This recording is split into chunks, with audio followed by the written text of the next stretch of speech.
महकमा anti corruption ने ring road scandal में मुलव्वस बड़े मगरमच्छों पर हाथ डाल दिया। साबिक commissioner Rawalpindi, captain retired Mahmood और साबिक लैंड कलेक्टर वसीम ताबिश को लाहौर से गिरफ्तार कर लिया। मुलजिमान ने कौमी खजाने को 26 अरब रुपए का नुकसान पहुंचाया।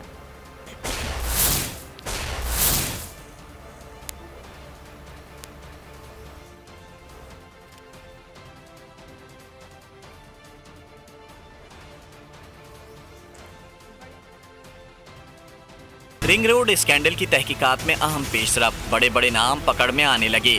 महकमा इंसदाद बदउनवानी ने 2 माह से भी कम अरसे में रिंग रोड स्कैंडल की तहकीकात मुकम्मल कर ली। साबिक commissioner Rawalpindi, captain retired Mahmood और साबिक लैंड कलेक्टर वसीम ताबिश को लाहौर से गिरफ्तार कर लिया गया। डीजी एंटी करप्शन पंजाब के मुताबिक रिंग रोड से सोसाइटीज वालों ने फायदा उठाया। कौमी खजाने को 26 अरब रुपए का नुकसान पहुँचा। डीजी एंटी करप्शन ने न्यूज कॉन्फ्रेंस में बताया कि मंसूबे में नए इंटरचेंज को शामिल किया गया। जुल्फी बुखारी और गुलाम सरवर के तौकीर शाह से ताल्लुक के बारे में तफ्तीश जारी है। हाउसिंग सोसाइटीज के केसेस नैब को भेजे जाएंगे।